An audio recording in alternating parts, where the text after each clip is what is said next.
Okay, so in this video, we're going to tackle this basic algebra equation right here. And if you're taking any course like pre-algebra or more advanced algebra 1, introductory algebra, any kind of algebra course, you're definitely going to need to know how to solve equations like this. Now, here we have some fractions going on, and it's like, well, all right, what do we do here with these fractions? Well, I'm going to get to this step by step and show you exactly what to do. It's not that difficult, but I want to highlight something here so we don't confuse this type of equation with something like this. If I had like 4x plus 2 over 5x is equal to 10, this type of equation here is different than this type of equation, okay? This one where we have the denominator has variables, this is a little bit more challenging, a little more going on here. This is what we call a rational equation. We're going to have to take additional steps to handle that. Now, I'm going to give you some suggestions on how we deal with these type of equations, but what we're focusing on here is this type of equation, okay? So if you look here, the denominators are numbers, so we're going to, this is not going to be as challenging as this. Here, this one, again, we're have to find what we call the LCD and check for extraneous roots. But I don't want to get too far ahead of myself. We'll kind of leave that for another time. By the way, I have many videos on those type of equations, rational equations. That's what those are called. And this is called a rational equation. In mathematics, when you hear this word rational, okay, you want to think fraction. Okay, so if we have a number like 2/3, that's what we call a rational number. Any number that can be expressed as a fraction, okay, is a rational number.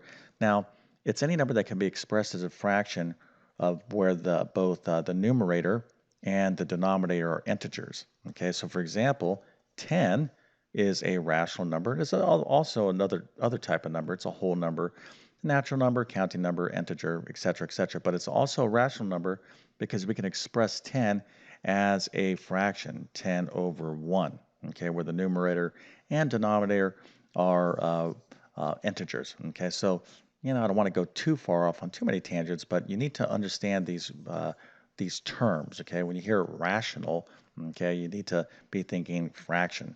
Okay, so we're going to get into how to deal with this in just one second. But by the way, if you think you know how to do it, just certainly pause the video and go ahead and solve it if you don't want to see my solution just yet. You kind of want to challenge yourself. I think that's a good idea.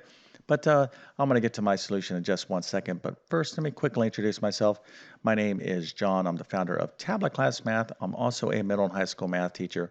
And over several years, I've constructed what I like to believe is one of the best online math help programs there is.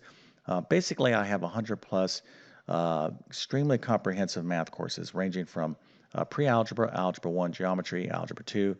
Going to be launching pre-calculus here shortly, but all my courses are, I mean, when I talk about highly in-depth, I'm talking about I cover thousands of problems.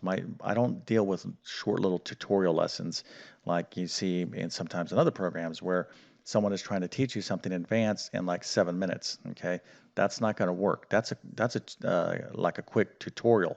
Okay, which are helpful as well. But if you want to learn something like advanced like trigonometric form of complex numbers, 7-10 minutes isn't going to cut it. Okay, if you really want to learn mathematics in a comprehensive way, then you definitely want to check out my math help program. But within my courses, course catalog, I also do a lot in the area of test preparation. So if you're taking like the GED, SAT, ACT, maybe a teacher certification exam, ALEX exam, Accuplacer, CLEP exam, all those type of exams have a lot of math on them. And if you don't do well in the math section, you do not do well on the exam. So let me help you out. Just go to my website. Again, the link is in the description of this video. And go to my full course catalog. I should have what you're studying for. If I do not, drop me a line. I'll help you out.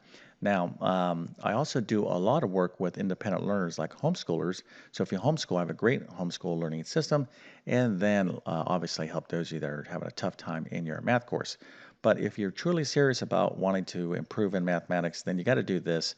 Okay, this is kind of the secret sauce to really learning math, and that is you got to take great math notes. Okay, not okay math notes, not like good math notes every other day. Like every time you're in math class, excuse me, you got to be like fantastic at note taking. This is a lot of work, okay? It requires a lot of focus and effort, but that's the point, okay? Your teacher is giving you too much information. You're going to miss too much if you're not focused, all right? And the only way to be focused is to be highly engaged in note taking, all right? But if you do this, you're going to end up with grades like this.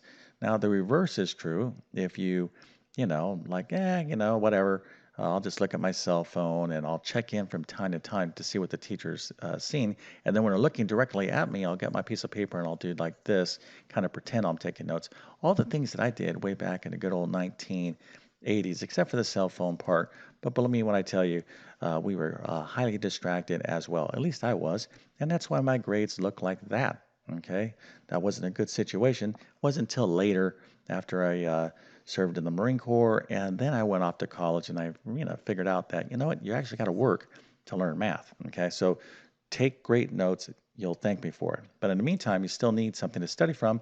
So I offer detailed, comprehensive math notes to help you out, to include pre-algebra, algebra 1, geometry, algebra 2, and trigonometry. You can find the links to those notes in the description of this video. All right, so here is our lovely basic algebra equation here. And of course, we want to solve for x. Again, if you think you can solve it, go ahead and pause the video and do so. But I'm going to get to my solution right now. And so here's the situation. Now, let's just focus on each step here. Of course, I already wrote out all the steps. But most students don't like this type of equation. They're like, why don't, people are like, why do I have to do this? Okay. I'd rather just, can you give me a nice little easy equation like this? Because I would much prefer that. The reason why a lot of students don't like this is because what? Fractions. They're like, I don't want to deal with fractions. They were like, angry at fractions. They're like, fractions, just give me the easy problems. I don't want to deal with fractions. Well, I'm sorry. Unfortunately, fractions are numbers too. So we got to get to know them. We might as well just be their friends. But in this particular equation here, the easiest way to deal with fractions, or in this equation, is just to get rid of them. We can always clear away fractions, and the way we do that is to multiply by the LCD. Okay, so we got to look at the denominators.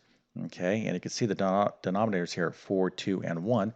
The LCD, the lowest common denominator, is 4. Now, if you didn't know that the LCD was 4, you still have trouble with LCD. I have tons of videos about how to find the LCD on my pre-algebra and algebra playlist on my YouTube channel. Okay, so you can check that out. But anyways, the LCD is 4, but if we multiply the entire equation by the LCD, we clear away the fractions. It's a much easier equation to work with. Now, some of you might be thinking, well, this LCD, if I multiply everything in the equation, doesn't that break the equation? Doesn't that make it different? No. Okay, in algebra, here's the left-hand side of the equation, here's the right-hand side of the equation.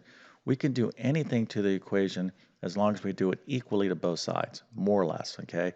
So just remember that general rule when we're solving equations. So I'm going to multiply this entire equation by the LCD, and when I do that, okay, the fractions are going to go away. So let's just take it one thing at a time. So 4 times x over 4, what happens here is the 4's cross cancel, and I'm left with 1x, okay? So hopefully, you're understanding that. And now let's multiply this 4 times this 5x over 2. So I'll do this right here just to show you what's going on. This is 4, or 4 over 1, times 5x over 2. Now this is 4 times 5, that's 20x, divided by 2, that's 10x. Or you can go 2 goes into 4, 2 times 5, 10x. All right, so we got a 1x here, a 10x there, and then this 4 times this 10 is, of course, 40. All right? Okay, so now check out our equation. This is much simpler. So you're like, oh, okay, this isn't, we don't have to deal with those fractions, and now we can kind of work nice and neat and organized. So the next thing is we got to combine like terms. You got 1x and 10x. That is 11x. And then we have 40 over here. And at this point, hopefully you know how to solve basic, basic 1 or 2 step algebra equations. So if you're having trouble with the equation at this point, then this particular problem might be a little bit too advanced for you. You might want to go ahead and look at some of my basic problems or other videos in my pre-algebra list on basic algebra equations, or just sign up for my pre-algebra course. So 11x is equal to 40. So how do I solve for x? Well, I'm going to divide both sides of the equation by 11, right? That's what I got to do. So I got to divide both sides by 11, and I get 40 divided by 11. That's what x is equal to. And this right here would be a perfectly fine answer. But if you want to go ahead and divide that in your calculator, you'll get the decimal equivalent of approximately 3.63. Okay, so if you got this answer correct, then I must in turn give you a happy face with a mohawk, okay, an A plus, and a 100%. Okay, matter of fact, I'll just give you 1 star because this wasn't the most difficult problem. But listen, nice job, okay? This is, showing yourself that you can handle these basic algebra problems. And so algebra, like any other skill, it's just like climbing stairs, right? You just do it one at a time, one at a time, one at a time. You got to climb up, up, up, up, and up. But when you're like doing something that's kind of advanced up here, there's no way you can get to this if you missed all these other skills, okay? This is why if you start having trouble, you start struggling in your course, well, you're not going to be able to climb any higher, all right? It doesn't work that way where you're like, here's chapter 1, here's chapter 2, chapter 3, chapter 4, let's say chapter 7. You're like, oh, I failed chapter 2 and 3. No problem. I'll just do better on chapter 4 and 7. That's not going to happen because you're going to need to know this information for those chapters as well, okay? So that's why I'm saying, like you got to keep up with everything that's going on. And if you're truly serious about learning mathematics, then as long as you're taking great notes, okay, you're talking to your teacher, taking the initiative, working hard, well then, there's programs, there's so much out there today that I didn't have. Well, of course, I wasn't doing the right thing anyways back when I was going to school, but no one should be struggling in math these days, all right? If you like my teaching style, I literally have 1,000 plus videos on my YouTube channel that you can learn from, basic to advanced mathematics. Of course, my best math help will be within my math help program, but you're going to have to take the initiative and help yourself. So if this video here helped you out in some way, please consider smashing that like button.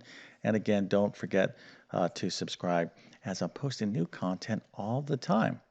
Okay, so with that being said, I definitely wish you all the best in your mathematics adventures. Thank you for your time and have a great day.